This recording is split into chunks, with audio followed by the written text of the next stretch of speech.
প্রত্যেকটি সংসদ নির্বাচনের আগে নির্বাচন কমিশনের একটি গুরুত্বপূর্ণ কর্মযজ্ঞ হয়ে ওঠে সংসদীয় আসনের সীমানা পুনর্নির্ধারণ।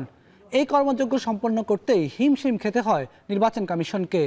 বিশেষ করে 2008 সালের নির্বাচনের আগে জাতীয় সংসদের সীমানা নিয়ে যেই অভিযোগ উঠেছিল, আওয়ামী লীগকে সুবিধা দিতে গিয়ে নির্বাচন কমিশন যাচ্ছে তাই সীমানাকে কাটছাঁট করেছে, সেই অভিযোগের সুরাহা কতটা করতে পারে এই কমিশন, সেটি দেখার বিষয়। আর আজকের ভোটের ট্রেনে কথা বলবো সীমানা পুনর্নির্ধারণের সে বিষয় নিয়ে।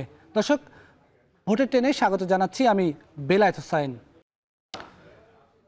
ভোটের ট্রেনের শুরুতেই আমরা একটু দেখে নিতে চাই এই নির্বাচন কমিশন সংসদীয় আসনের সীমানায় কী ধরনের পরিবর্তন আনতে চাচ্ছে, কতগুলো আসনে তারা পরিবর্তন আনছে। বিশেষ করে 39টি সংসদীয় আসনে পরিবর্তনের সুপারিশ করেছে এই নির্বাচন কমিশন। এর মধ্যে রয়েছে পঞ্চগড় 1 ও 2, সিরাজগঞ্জ 1 ও 2, সাতক্ষীরা 3 ও 4, গাজীপুর 1, 2, 3, 5 ও 6 আসন, শরীয়তপুর 2 ও 3 আসন, ব্রাহ্মণবাড়িয়া 2 ও 3 আসন, নোয়াখালী 1, 2, 4 ও 5 আসন, রংপুর 3 আসন, বাগেরহাট 2, 3 ও 4 আসন, ঢাকা 2, 3, 7, 10, 14 ও 19 নম্বর আসন, নারায়ণগঞ্জ 3, 4 ও 5 আসন, সিলেট 1 ও 3 আসন, কুমিল্লা 1, 2, 10 ও 11 আসন, চট্টগ্রাম 7 ও 8 আসন।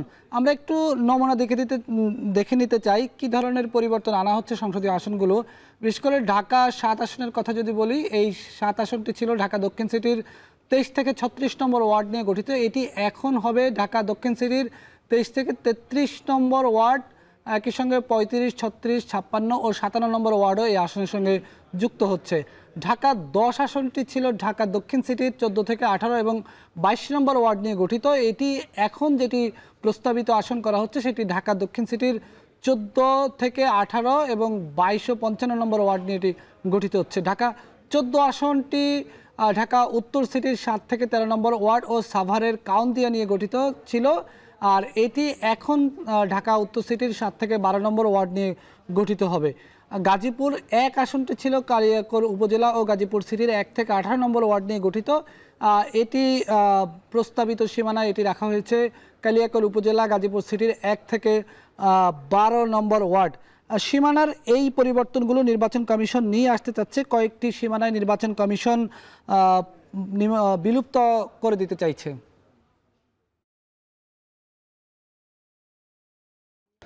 সীমানা পুনর্নির্ধারণ নিয়ে আমাদের আজকের আলোচনায় আমাদের সঙ্গে যুক্ত হয়েছেন বিএনপি চেয়ারপারসনের উপদেষ্টা মুজিবুর রহমান সরোয়ার। একই সঙ্গে আমাদের সঙ্গে আছেন বাংলাদেশ জামায়াত ইসলামের কেন্দ্রীয় কর্মপরিষদ সদস্য ঢাকা মহানগর উত্তরের সেক্রেটারি ডক্টর মোহাম্মদ রেজাউল করিম। আপনাদের দুজনকেই স্বাগত জানাচ্ছি ভোটের ট্রেনের আজকের পর্বে। আমি শুরুতেই মুজিবুর রহমান সরোয়ার ভাই, আপনার কাছে একটু যেতে চাই। 2008 সালে একটি অভিযোগ উঠেছিল আওয়ামী লীগকে সুবিধা দিতে গিয়ে 100-এরও উপর আসনে তৎকালীন নির্বাচন কমিশন কাটছাঁট করেছে, সীমানাকে যাচ্ছে তাই করে দিয়েছে। এই বিষয়ে এবারে নির্বাচন কমিশনের কাছে আপনারা কতটুকু প্রত্যাশা করেন যে এই সীমানাগুলোকে তারা সংশোধন করে আবার আগের জায়গায় নিয়ে আসতে পারবে?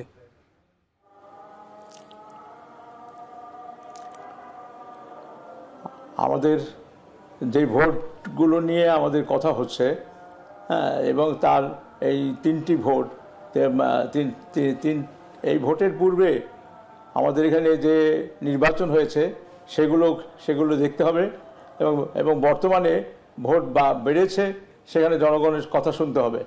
এবং আমার মনে হয় যে এই নির্বাচন কমিশনের সমস্যাটা খুব বড় কিছু না, এবং এটাকে কিছু এই ফ্যাসিস্ট সরকার তাদের সুবিধার জন্য তারা যে পরিবর্তন করেছে সেটার দিকে খেয়াল রেখেই আমাদের এই তিন ভোটের পূর্বের অবস্থাকে ফলো করলে ভালো হবে।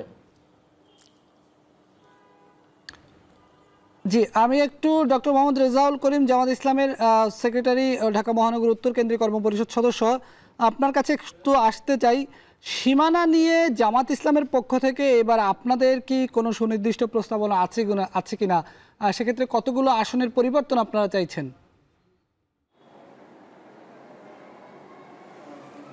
বিসমিল্লাহির রহমানির রহিম। ধন্যবাদ যারা আমাদেরকে দেখতে পাচ্ছেন এবং আমার শ্রদ্ধেয় সহ আলোচক। প্রথম কথা হচ্ছে নির্বাচন মানে বিগত 15 বছর এখানে মানুষ ভোট দিতে পারেনি বলে মানুষের নির্বাচন শব্দটা শুনলেই একটা উচ্ছ্বাস মানুষের মধ্যে কাজ করে, এটা নো ডাউট। কিন্তু নির্বাচনের যেই কতগুলো পূর্ব শর্ত রয়েছে, লেভেল ফ্লাইং ফিল্ড নামে আমরা যেটাকে আখ্যায়িত করি, একটি স্বাধীন শক্তিশালী নির্বাচন কমিশন, ভোটার তালিকা হালনাগাদ এবং স্বাধীন নিরপেক্ষ আইন শৃঙ্খলা পরিস্থিতি প্রশাসন এবং সকল দলের অংশগ্রহণের যে সুযোগ, স্বচ্ছ জবাবদিহিতা, পর্যবেক্ষক, গণমাধ্যমের স্বাধীনতা, এগুলো সব মিলে কিন্তু আমাদের নির্বাচন পদ্ধতি।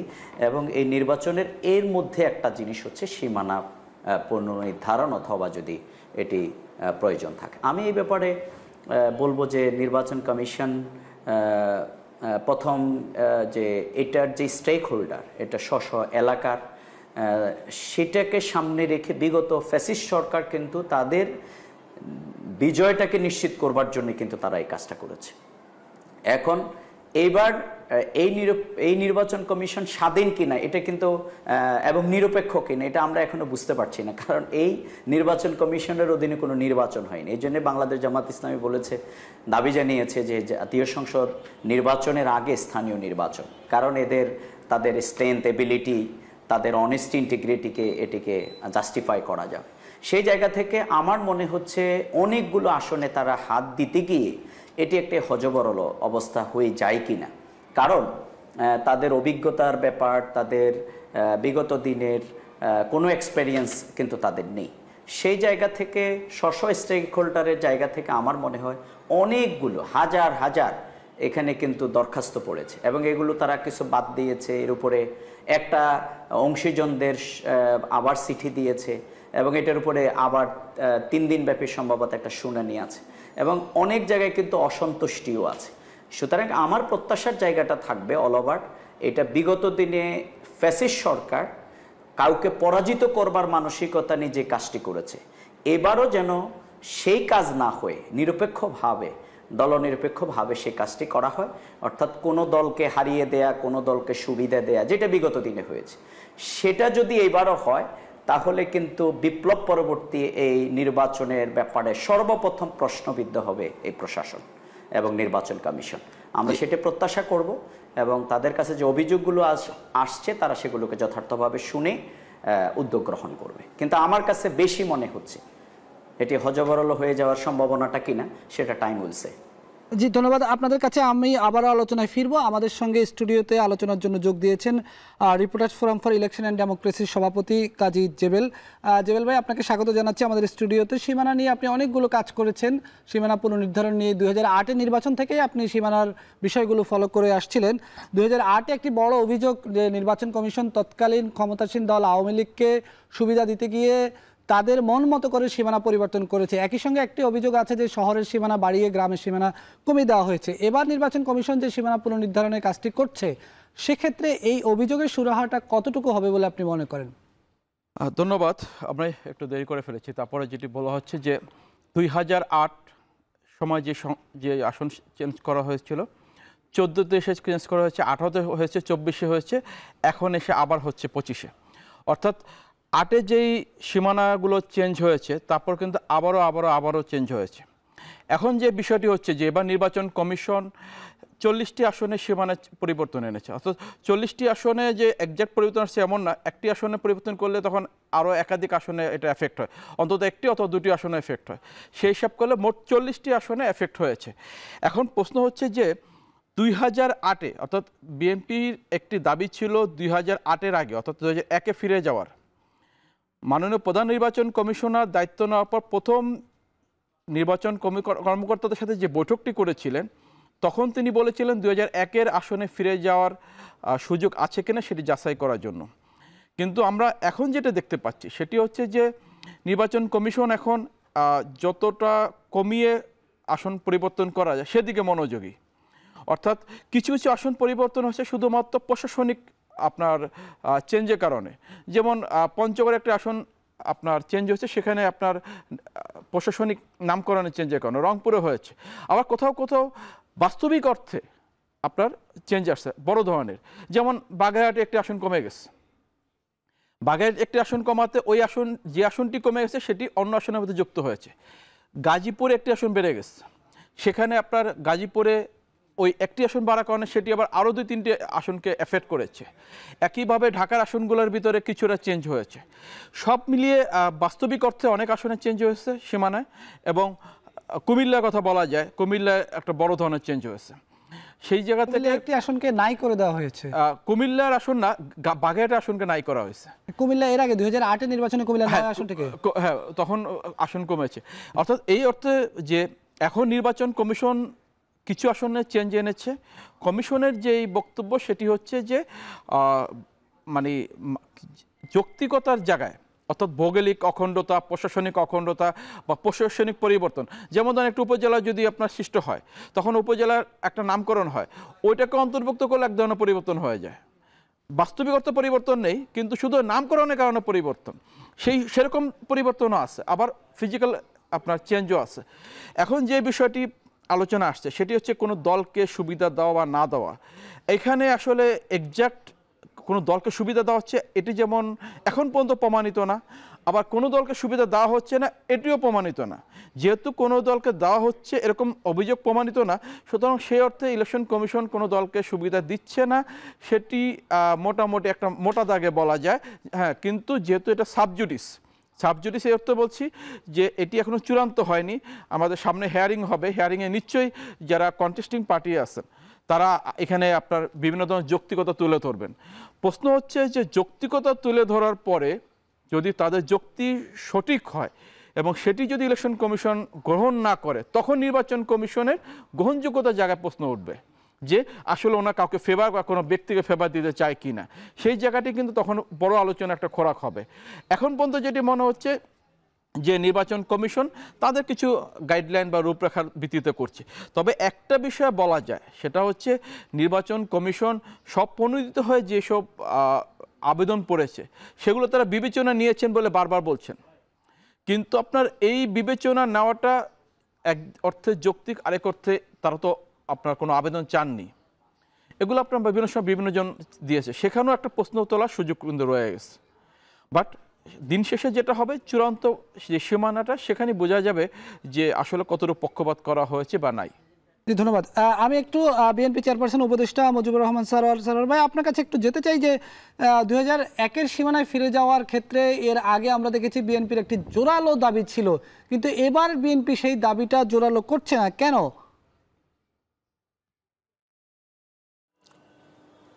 নির্বাচন কমিশন নিয়ে অন্যান্য বিষয়, লেভেল প্লেয়িং ফিল্ডের অন্যান্য বিষয় নিয়ে যেরকম কথা আছে, তেমনি নির্বাচন কমিশন নিয়ে যেভাবে প্রত্যেক নির্বাচনের পূর্বে কথা হয়, আমার মনে হয় সেটা খুব জটিলতা নাই। এবং 2001 সনের দেখে করলেই আমার মনে হয় ব্যাপারটা সমস্যার সমাধান হয়ে যাবে। জি, ডক্টর মোহাম্মদ রেজাউল করিম, জামাত ইসলামের সেক্রেটারি, ঢাকা মহানগর উত্তর, আপনার কাছে একটু আসতে চাই যে ইতিপূর্বে ঢাকা শহরের সীমানা বা শহরগুলোর সীমানা বাড়িয়ে গ্রামের সীমানা কমিয়ে দেওয়া হয়েছে, এক্ষেত্রে আপনাদের দল থেকে কি ধরনের আশঙ্কা করা হচ্ছে?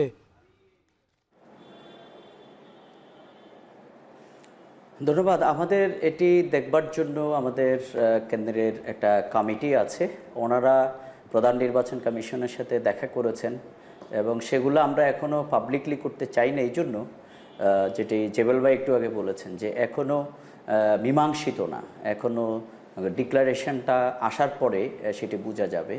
এটা এখন আন্ডার আপনার হিয়ারিংয়ের মধ্যে আছে। সুতরাং সেই জায়গায় আমি যে কথাটা মোটা দাগে বলতে চাই সেটি হচ্ছে নির্বাচন কমিশন যেহেতু কোনো পরীক্ষায় অংশগ্রহণ করে নাই, অর্থাৎ তারা সর্বপ্রথম নির্বাচন করবার জন্য এই বিপ্লবোত্তর একটি বাংলাদেশে তারা উদ্যোগ নিচ্ছে, সুতরাং তাদেরকে অত্যন্ত সতর্কতার সাথে কিন্তু পা ফেলতে হবে। এবং এখানে কিন্তু ইতিমধ্যেই অনেক রাজনৈতিক দল থেকে কিন্তু নির্বাচন কমিশনের নিরপেক্ষতা নিয়ে কিন্তু প্রশ্ন উঠেছে এবং কেউ কেউ কথাও বলেছেন। সুতরাং আমি মনে করব যে একটি অবাধ ও সুষ্ঠু নির্বাচনের জন্যে তাদেরকে অত্যন্ত সতর্কতার সাথে অগ্রসর হওয়া উচিত, দলনিরপেক্ষভাবে ভূমিকা রাখা উচিত এবং কোনো দলকে সুবিধা অথবা কাউকে এই জিনিসটা তাদের মাথায় রেখেই তাদের ভূমিকা রাখবেন বলে আমরা প্রত্যাশা করি। আর এরপরে যদি তার ব্যত্যয় হয় তাহলে সে ব্যাপারে তো আমরা আমরা আমাদের জায়গা থেকে দলগতভাবেই সেটা আমরা কথা বলবো ইনশাআল্লাহ। জেবেল ভাই, আপনার কাছে একটু আসি, যে এরই মধ্যে সীমানা পুনর্নির্ধারণ নিয়ে অনেক অভিযোগ পড়েছে, অভিযোগের স্তূপ জমা হয়েছে নির্বাচন কমিশনে। এই অভিযোগগুলো সুরাহা করার ক্ষেত্রে নির্বাচন কমিশন কী ধরনের চ্যালেঞ্জের মুখে পড়তে পারে বলে আপনি মনে করেন? ধন্যবাদ। প্রথমত হচ্ছে যে 40টা আসনে আপনার পরিবর্তন, আবেদন জমা হচ্ছে 1760টি, অর্থাৎ প্রতিটা আসনে অনেক অনেক সংখ্যক আবেদন পড়েছে। 83টি আসনে আবেদন জমা পড়েছে।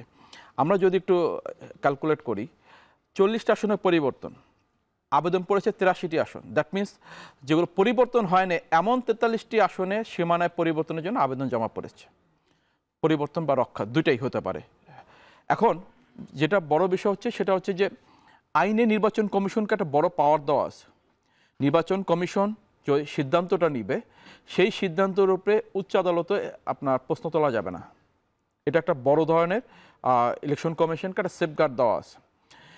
আমি যতটুকু জানি, গতকালকে আমার সাথে একজন একাধিক নির্বাচন কমিশনার মহোদয়ের সাথে কথা হয়েছে, আজকেও কথা হয়েছে।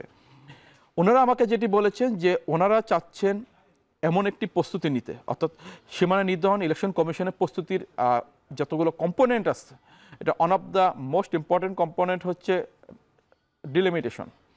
ইলেকশন কমিশন এখন যেটা চাচ্ছে, যেহেতু ইলেকশন কমিশনের গ্রহণযোগ্যতা নিয়ে প্রশ্ন উঠেছে, যেহেতু একটি বড় দল ভোটের বাইরে এখন পর্যন্ত রাজনীতির বাইরেও আছে, সুতরাং নির্বাচন কমিশন এইসব আসপেক্ট থেকে নিজেদেরকে নিরপেক্ষ রাখার যে চেষ্টাটা, সেই চেষ্টাটা এখন পর্যন্ত দেখা যাচ্ছে। রেজাউল ভাই যেটা বললেন যে ইলেকশন কমিশন এখন পর্যন্ত পরীক্ষা দেয়নি, সুতরাং পরীক্ষা না দেওয়া পর্যন্ত বোঝা যাবে না সে নিরপেক্ষ বা পক্ষপাতযুক্ত বা পক্ষপাত করছে। সেই জায়গাটি আসলে এখনও দেখার বিষয় যে ইলেকশন কমিশন কতটুকু সেই জায়গাটা নিজেদের নিরপেক্ষতা বজায় রাখতে পারবেন, এটি এখনও মোটা দাগে বলা যায় না। আপনাকে যদি একটু পিছনে নিয়ে যাই, কেএম নুরুল হুদা কমিশন বা কাজী রকিবউদ্দিন কমিশন, কাজী রকিবউদ্দিন কমিশন দায়িত্ব নেওয়ার পর 4টা সিটি কর্পোরেশন একসাথে ভোট করেছিল, খুলনা, বরিশাল, রাজশাহী এবং সিলেট। 4টি সিটি কর্পোরেশনে বিএনপি প্রার্থীরা জয়ী হয়েছিলেন। ওই 4টি নির্বাচনে আমরা সেই নির্বাচনে মাঠ পর্যায়ে ছিলাম। কিন্তু ঠিক ওই 4 সিটি কর্পোরেশন নির্বাচনে পরে গিয়ে যখন আমার 14 সালে জাতীয় নির্বাচন আসলো, সেই জাতীয় নির্বাচনটি এমন একটি কলঙ্কিত নির্বাচন হলো যেখানে 153 জন এমপি কোনো ভোট ছাড়া ইলেক্টেড হয়ে গেলেন। 151 জন এমপি লাগে একটি পার্লামেন্ট ফর্ম করতে, সেখানে 153 জন কোনো আনকন্টেস্ট কোনো ভোট ছাড়া হয়ে গেলেন। বাকি যারা ইলেকশন করলেন তারা নিজেরা ইলেকশন করলেন, অর্থাৎ একটা মানে কি বলে একটা নির্বাচনে একটা নাটক হয়েছে। এখন মর্নিং শোজ দ্য ডে, ওই সময় এটা প্রযোজ্য ছিল না। এখনকার ইলেকশন কমিশনের ক্ষেত্রে রাজনীতিবিদরা তো অনেক কথা বলেন, ওটা অনেক সময় তাদের অভিযোগটা যৌক্তিক সত্যই আমার কাছে মনে হয়, অনেক ক্ষেত্রে তাদের এটা কৌশল হিসাবে তারা অনেক কথা বলেন।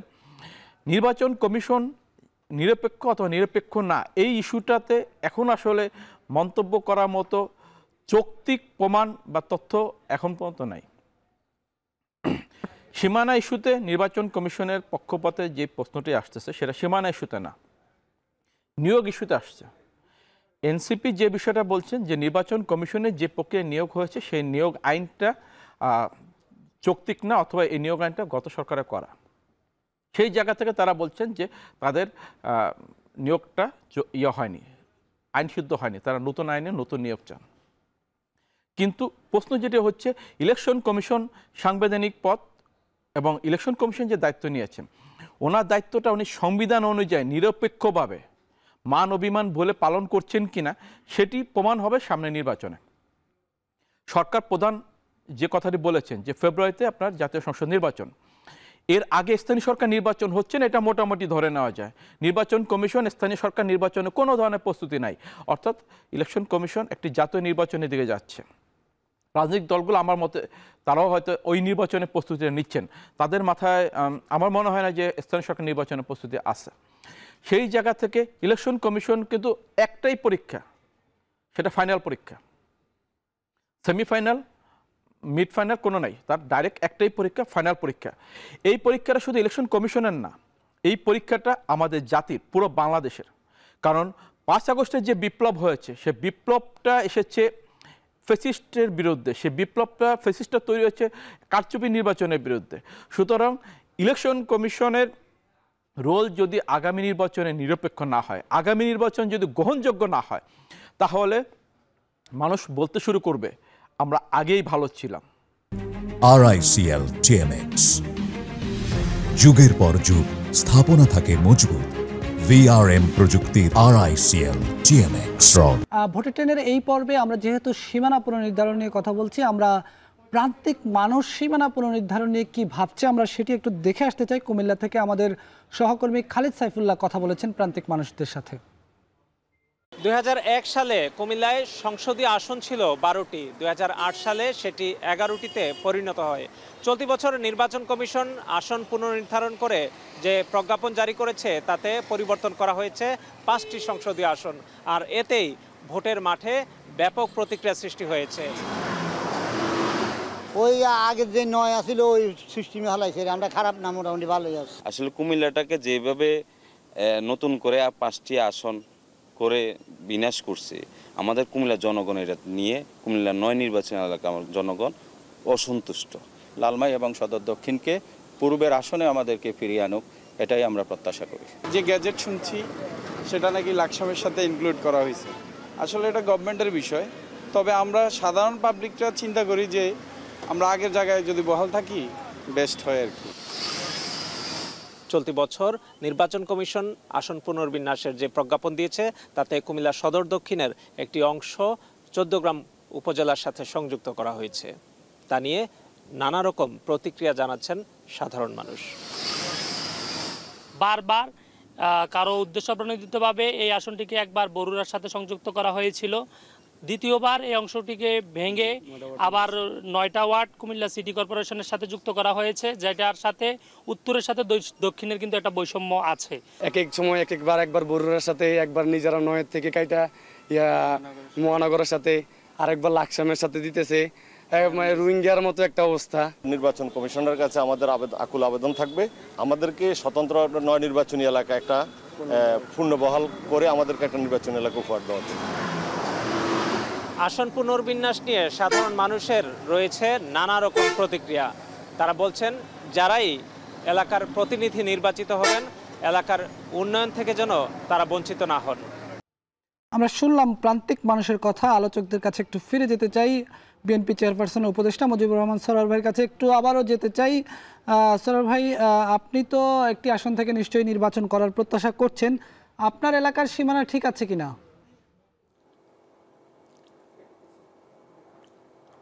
হ্যাঁ, আমার এলাকার সীমানা ঠিক আছে, তবে আমাদের মধ্যে সিট নিয়ে একটু কম বেশি হয়েছে। সেই জন্য আমাদের পার্টিতে এই ধরনের কমিটি রয়েছে, তারা এই বিষয়গুলো দেখছেন।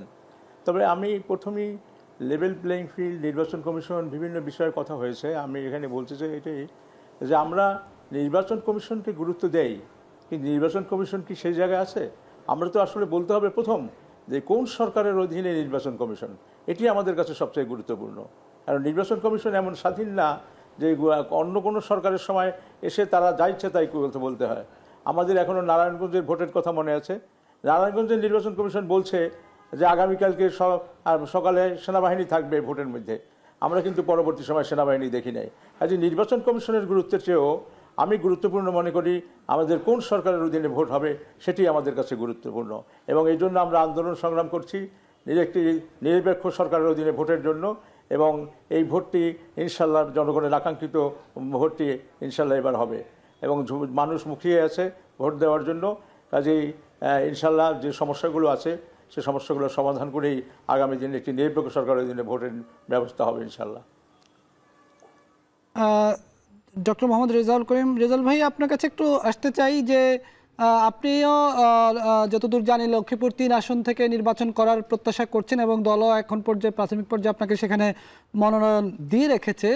তো মানুষের সঙ্গে কথা বলছেন, হাঁটছেন, ঘুরছেন, বিভিন্ন এলাকায় যাচ্ছেন, তো সীমানা পুনর্নির্ধারণের একটা ইস্যু আছে, সেটা ছাড়াও মানুষজনের কি ধরনের সাড়া পাচ্ছেন, আর সীমানা নিয়ে আসলে কোনো ধরনের আপনার এলাকায় কোনো ধরনের সমস্যা মনে করেন কিনা? হ্যাঁ, আমার লক্ষ্মীপুর 3 আসনে কিন্তু সেখানে বড় ধরনের একটা সমস্যা আছে। সেটি হচ্ছে এটি চন্দ্রগঞ্জ এবং লক্ষ্মীপুর পৌরসভা এবং আরও অর্থাৎ 12টা ইউনিয়নের সমন্বয়। কিন্তু উপজেলা বশিকপুর যে ইউনিয়নটি, এটি ইউনিয়ন হচ্ছে চন্দ্রগঞ্জ উপজেলার একটি ইউনিয়ন, আবার থানা হচ্ছে সদর থানা, আর আসনগত দিক থেকে হচ্ছে লক্ষ্মীপুর 2 রায়পুর। সুতরাং এখানে দীর্ঘদিনের মানুষের যে প্রত্যাশা যে তারা উপজেলা এবং থানা যেটির সাথে, সেটি না হয়ে আসনগত দিক থেকে তাদেরকে আরেক দিকে ফেলে দেওয়া হয়েছে। সুতরাং এটা একটা বড় ধরনের সমস্যা। আমি আজকের নির্বাচনের যেই একটি অবাধ সুষ্ঠু নির্বাচনের দিকে জাতি মুখিয়ে আছে, প্রত্যাশা করছে, আমি আলোচনা শুরুই করেছিলাম যে নির্বাচনের কথা মনে হলেই একদিকে যেন মানুষের মধ্যে স্মৃতিতে ভেসে উঠে মারামারি, কাটাকাটি, তারপরে রাতের ভোট, দিনের ভোট রাতে, তারপরে হচ্ছে মানুষ হত্যা, লুণ্ঠন, এগুলো আমাদের সিনারিওতে ভেসে ওঠে। সুতরাং আনন্দ কোনো অবাধ সুষ্ঠু নির্বাচনে অর্থাৎ ভোটার যে অংশগ্রহণ, আমি আগেই বলেছি যে এটি কিন্তু এই নির্বাচন অর্থাৎ এই সরকার এই অবস্থার মধ্যে কিন্তু এখনো তৈরি হয়নি। আপনি লক্ষ্য করছেন যে আমাদের প্রধান নির্বাচন আমাদের প্রধান উপদেষ্টা তিনি যে জুলাই ঘোষণাপত্র যেটি দিয়েছেন, সেটিতে কিন্তু বাংলাদেশের মানে অধিকাংশ রাজনৈতিক দলগুলো অসন্তোষ প্রকাশ করেছে। এবং গতকালকেও আমাদের জুলাই সনদের আইনি ভিত্তির উপর একটি সমাবেশ ছিল, সেখানে বিএনপি ব্যতীত বাংলাদেশের সকল রাজনৈতিক দলগুলো ছিল।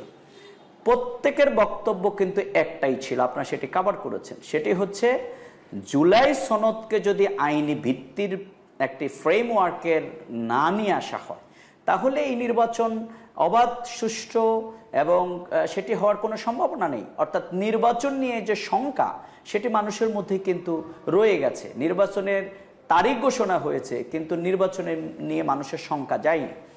আমাদের প্রধান উপদেষ্টার বক্তব্যের মধ্যেই আছে যে আমরা 3টি রেসপন্সিবিলিটি আমাদের, নাম্বার 1 হচ্ছে আমাদের সংস্কার, নাম্বার 2 হচ্ছে আমাদের অর্থাৎ এই হত্যার সাথে যারা সম্পৃক্ত, গুম খুনের সাথে সম্পৃক্ত, দুর্নীতির সাথে সম্পৃক্ত এই ফ্যাসিস্টদের বিচার, নাম্বার 3 হচ্ছে আমাদের ইলেকশন। সুতরাং আমরা এখনো কিন্তু এখানে বাকি 2টি কার্যক্রমের ব্যাপারে এখানে সেই অগ্রগতি আমরা এখনো দেখতে পাইনি। বিশেষ করে প্রধানটাই আপনি যদি বলেন, দীর্ঘ 2-3 মাস ব্যাপী সংস্কার কমিশনে রাজনৈতিক দলগুলোর সাথে লম্বা আলোচনা হয়েছে, কিন্তু সেটিকে এখনো একটি ফ্রেমওয়ার্কের মধ্যে আনতে পারেনি।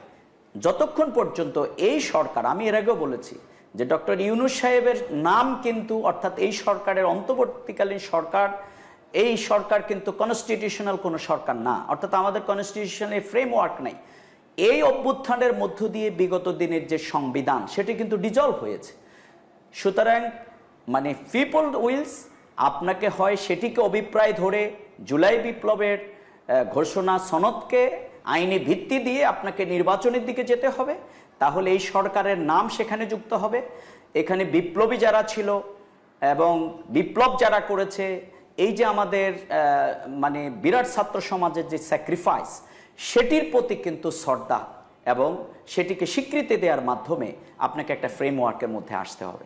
আর যদি আপনি সেটি না দেন, তাহলে আপনার নির্বাচন নিয়ে মানুষের মধ্যে যে শঙ্কা, রাজনৈতিক দলগুলোর যে আজকে তাদের যে দাবি এবং লেভেল প্লেইং ফিল্ডের মাধ্যমে যে নির্বাচন, সেটি হবে না। দ্বিতীয় হচ্ছে বিগত দিনে যারা কিন্তু রাতের ভোট, দিনের ভোটটা রাতে করেছে, সেই ফ্যাসিবাদী প্রশাসনে কিন্তু এখনো বিভিন্ন জায়গায় আছে। সুতরাং তাদের ব্যাপারে যদি আপনি ব্যবস্থা না নেন, তাহলে এখানে যে হুন্ডাগুন্ডা দিয়ে, পেশি শক্তি দিয়ে, কালো টাকার প্রভাবের মাধ্যমে নির্বাচনকে প্রভাবিত করার যে পথ প্রক্রিয়া বিগত 53 বছরের অনেকগুলো ইলেকশনে ছিল, সেই জায়গা থেকে জাতি কিন্তু মুক্তি পাবে না। এবং নতুন ভোটার এবং ভুয়া ভোটার, কারণ বিগত দিনে আওয়ামী লীগকে কিন্তু কবর থেকে এসে মানুষ ভোট দিয়েছে। সুতরাং আপনি সেই ভুয়া ভোটারকে যদি চিহ্নিত করতে না পারেন, যারা এই নির্বাচনে অসৎ উপায় অবলম্বন করেছে, তাদের ব্যাপারে ব্যবস্থা গ্রহণ করতে না পারেন এবং জুলাই সনদকে আইনি ফ্রেমওয়ার্কের মধ্যে না নিয়ে আসতে পারেন, তাহলে আলটিমেটলি নির্বাচনের উচ্ছ্বাস কাগজে কলমে যতই তৈরি হোক না কেন, মানুষের মধ্যে সে জায়গাটি তৈরি হবে না। এই জন্য আমাদের দাবির মধ্যে অন্যতম হচ্ছে এই ফেব্রুয়ারিতেই কিন্তু নির্বাচন সম্ভব, এবং বাংলাদেশ জামাত ইসলামী বলেছে যে ডিসেম্বরেও নির্বাচন সম্ভব, কিন্তু সেটা আপনাকে বিগত দিনের এই সংবিধান যেটিকে প্রত্যাখ্যান করে বিপ্লব হয়েছে সেই সংসদ হয়ে আপনার হবে। আজকে বিজ্ঞ আইনজীবীরা বলছেন না, জুলাই সনদকে আইনি ভিত্তি দেওয়ার মাধ্যমে এর অধীনে এই নির্বাচনটা সম্ভব এবং সেটি অবাধ নির্বাচন, সুষ্ঠু নির্বাচন সম্ভব এবং আপনাকে যে পেশি শক্তি মুক্ত এই মুক্ত কালো টাকা মুক্ত যে নির্বাচন সেটি উপহার দেওয়া সম্ভব। সুতরাং আমরা মনে করি সীমানা একটি it's one kind of part, কিন্তু তার মধ্যে অন্যতম হচ্ছে আইন শৃঙ্খলা পরিস্থিতি, যেখানে মানুষ জুলুমের কবল থেকে এখনো মুক্তি পায়নি। চাঁদাবাজি, লুণ্ঠন, দখল, মারামারি এগুলো কিন্তু অব্যাহত রয়েছে। সুতরাং যে দলে ক্ষমতায় আসতে চায় জনগণের ভোটের মাধ্যমে হবে, কেউ মনে করার কোনো সুযোগ নেই যে সম্ভবত আমরাই হয়ে গেছে। আমরা মনে করি একটি লেভেল প্লেইং ফিল্ড, সবার জন্য অবাধ সুষ্ঠু অংশগ্রহণ থাকার যে সুযোগটি, সে শঙ্কামুক্ত একটা অবস্থা যদি সরকার করতে পারে আর নির্বাচন কমিশন যদি তার গুরুত্বপূর্ণ রোল প্লে করতে পারে তাহলে সেটি পসিবল হবে। নচেত এই নির্বাচন অন্য আরেকটি নির্বাচনের পুনরাবৃত্তি ছাড়া অন্য কিছু হবে না। জি, ধন্যবাদ ডক্টর মোহাম্মদ রেজাউল করিম আপনাকে। একই সঙ্গে ধন্যবাদ জানাচ্ছি বিএনপি চেয়ারপারসন উপদেষ্টা মুজিবুর রহমান সরোয়ারকে আমাদের সঙ্গে অতিথি হিসাবে যুক্ত হওয়ার জন্য। আমি জেবেল ভাইয়ের কাছে আবার একটু আসতে চাই। জেবেল ভাই, যে হচ্ছে সীমানা নিয়ে যেই আলোচনা আমরা করছিলাম, আমরা রাজনৈতিক দলের দুইজন নেতার কাছে আমরা বক্তব্য শুনছিলাম, এই যে নির্বাচন কমিশন 39টি বা 40টি আসনের সীমানা রদবদল আনার পরে রাজনৈতিক দলগুলোর মধ্যে কী ধরনের প্রতিক্রিয়া হয়েছে? ভালো বলছেন। আমাদের সরোয়ার ভাই এতক্ষণ ছিলেন। সরোয়ার ভাই বরিশাল সদর আসনে মাননীয় সংসদ সদস্য ছিলেন, মাননীয় মেয়র ছিলেন এবং রেজাউল করিম ভাই একজন রাইজিং রাজনীতিবিদ, তারও একটা দীর্ঘ সংগ্রাম আন্দোলনের হিস্টোরি রয়েছে। তারা দুজন কিন্তু একটা কথা বলেছেন, সেটি হচ্ছে যে সরকারের প্রতি তাদের আস্থার জায়গার যে ঘাটতি আছে। সরোয়ার ভাই তো বলেই দিলেন যে তারা হয়তো একটা মুভমেন্টে যাচ্ছে। আমি জানি না উনি কোন মুভমেন্টের কথা বলেছেন। আমরা এখনও সরকার বিরোধী মুভমেন্ট বিএনপি গিয়েছে এটা খুব একটা দেখিনি। আমরা দেখছি যে নির্বাচনের দাবিতে আন্দোলন করেছে। এর বাইরে এই সরকারকে পরিবর্তন করে একটি নির্বাচনকালীন সরকার বিএনপি চেয়ে কোনো আন্দোলন করেছে এমন দৃশ্যমান আন্দোলন এখনও দেখা যায়নি। হয়তো সামনে আসতে পারে, যেহেতু সরোয়ার ভাই বললেন দলের এরকম সিদ্ধান্ত থাকতে পারে। প্রশ্নটা হচ্ছে আপনার এই যে সীমানা নির্ধারণ এবং আস্থার জায়গাটি, সেই আস্থার জায়গায় সকল দল, সরকার এবং নির্বাচন কমিশন যদি একত্রিত না হয়, তারা যদি একই সমীকরণে না আসে, তাহলে ভোটের গ্রহণযোগ্যতা যেটা সেটা প্রশ্নবিদ্ধ হবে। মনে রাখতে হবে যে এই নির্বাচনটা তো শুধু পলিটিক্যাল পার্টি নির্বাচন নয়, এখানে ভোটার সম্পৃক্ততা আছে। এখানে দেশীয় অবজারভার যারা আছেন তারা যেমন অবজার্ভ করবেন, বিদেশি পর্যবেক্ষক যারা তারাও দেখবেন। এবং এই নির্বাচন যদি প্রশ্নবিদ্ধ হয়, যে সরকারটি গঠিত হবে সেই সরকারের নড়বড়ে হবে, সেই সরকারের প্রতি মানুষের আস্থা কম থাকবে। ইভেন আমাদের যারা ফরেন ডোনার যারা বাংলাদেশের অবকাঠামো উন্নয়নের অংশীদার, যারা বিভিন্ন ক্ষেত্রে পার্টনার, তারাও বাংলাদেশের এই সরকারের প্রতি, যে নতুন যে সরকার হবে সেই সরকারের প্রতি তাদের আগ্রহের জায়গা, আস্থার জায়গা, বিশ্বাসের জায়গায় ঘাটতি থাকবে। এবং যে দলটি, অর্থাৎ বাংলাদেশ আওয়ামী লীগ এখন রাজনীতি কার্যক্রম নিষিদ্ধ, একটা সময়তে নিষিদ্ধ নাও থাকতে পারে, তখন কিন্তু তারা এটাকে ইস্যু করবে। সুতরাং একটি গ্রহণযোগ্য নির্বাচন করতে হলে এই সীমানা নিয়ে যে প্রশ্নটি করা হচ্ছে, সীমানা নির্ধারণের বিষয়টি অত্যন্ত যৌক্তিক এবং আইনানুগভাবে, অর্থাৎ আইনগতভাবে, যৌক্তিকভাবে, স্থানীয়ভাবে মানুষের যাতায়াত ব্যবস্থা, ভৌগোলিক অখণ্ডতা, প্রশাসনিক অখণ্ডতা, ইভেন ইলেকশন ম্যানেজমেন্ট যাতে সুন্দরভাবে করা যায়, সেই সব বিষয়গুলো দেখে এই সীমানা নির্ধারণটাকে আপনার করতে হবে। এবং এই যে ইস্যুটা আছে, সামনে নির্বাচন কমিশন শুনানি করবে।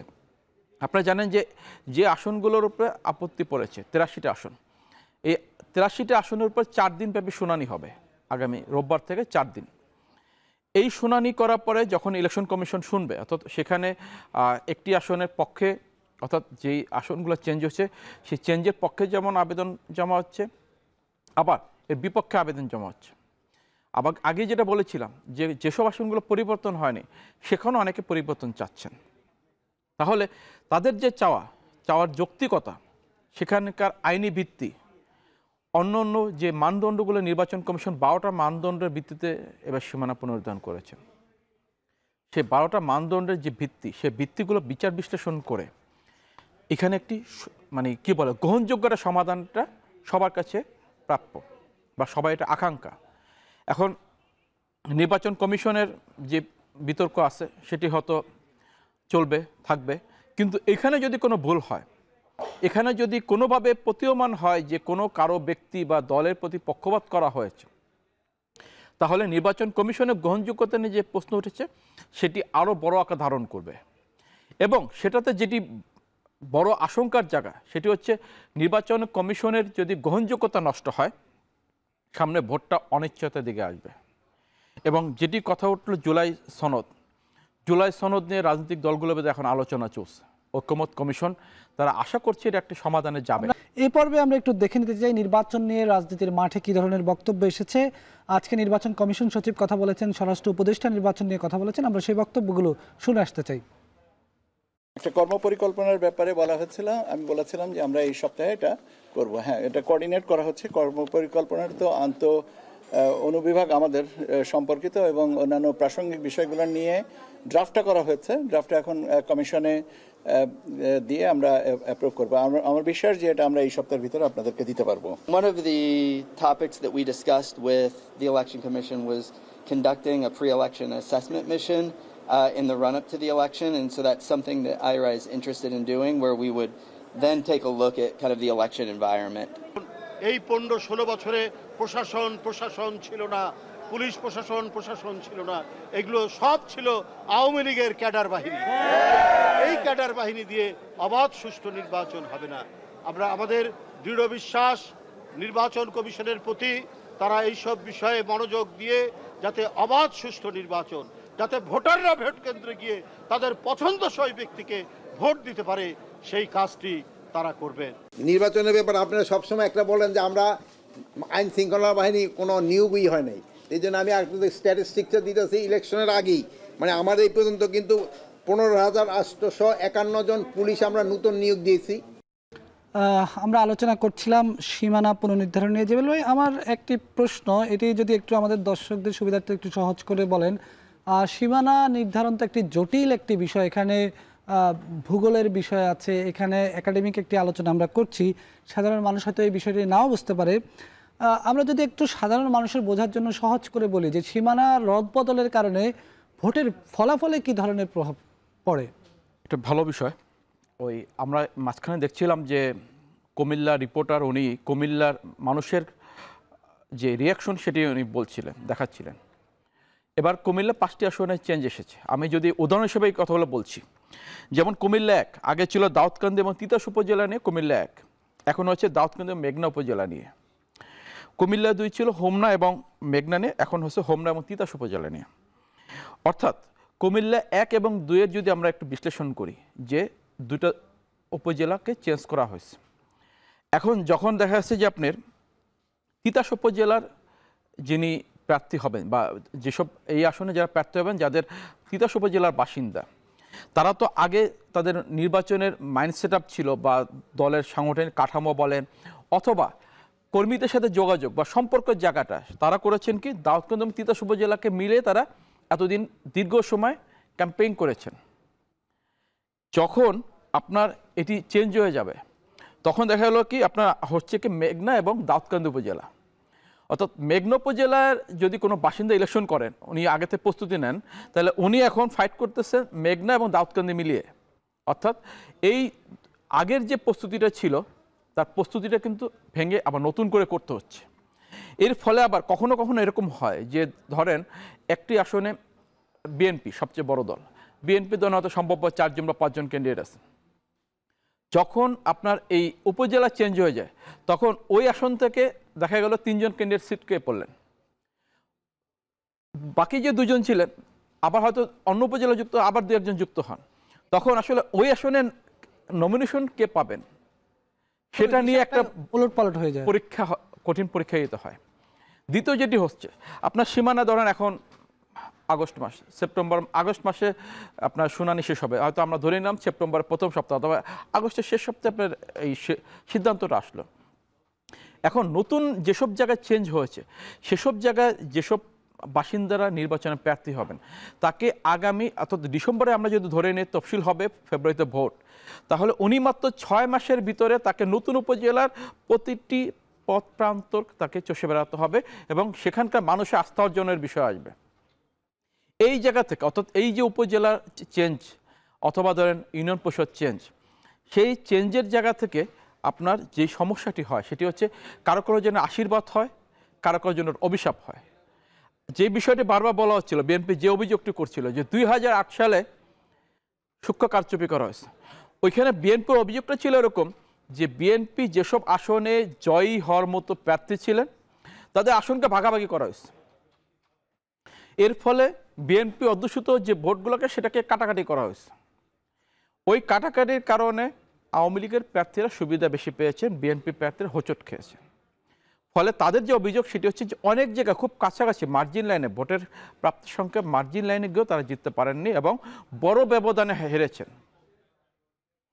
এই যে হারাটা ওইটাকে তারা বলছেন যে সূক্ষ্ম কারচুপি যে কয়েকটা জায়গা হয়েছে এইটা একটা। এখন আপনার যে চ্যালেঞ্জটা আপনি যেটা বলছেন যে বাস্তবিক প্রয়োগই করতে, আমরা কুমিল্লাকে উদাহরণ হিসেবে বললাম, এরকম অনেকগুলো জেলাতে 14টা জেলায় এরকম চেঞ্জ আছে। সেখানকার যারা ভোটার এবং যারা প্রার্থী তাদের এই যে আপনার প্রার্থী বাছাই এবং ভোট দেওয়া এই ক্ষেত্রে একটা বড় সমস্যা হয়। এবং কখনো কখনো যেটা হচ্ছে সেটি হচ্ছে যেমন ধরুন পরিবর্তনের পক্ষে যেমন আমি একজন প্রার্থী হব, আমি পরিবর্তনের পক্ষে আছি। এখন পরিবর্তনটা যদি হয়ে যায় তখন মানুষ মনে করে যে এই প্রার্থীর ব্যাপক ক্ষমতা, সে আসন চেঞ্জ করে ফেলতেছে, সুতরাং তার একটা মনস্তান্ত্রিকভাবে সে একটি মানুষ ওইখানকার একটা সাপোর্ট পান। যিনি বিরোধিতা করছেন তিনি তখন মানুষ কাছে মনে হয় আরে উনি তো পারছেন না, ওনার ক্ষমতা কম, নাহলে ওনার আসন হচ্ছে না কেন। এই কারণে অনেক সময় এই লড়াইয়ে, মনস্তান্ত্রিক লড়াইয়ে অনেক সময় অনেক প্রার্থী মনোনয়ন থেকে বঞ্চিত হন, জয় থেকে বঞ্চিত হন। ধন্যবাদ জেবেল ভাই। আমরা আলোচনা করছিলাম সীমানা পুনর্নির্ধারণ নিয়ে আজকের ভোটের টেনে। দর্শক, এই ছিল আমাদের আজকের আয়োজন। সাথে থাকার জন্য ধন্যবাদ।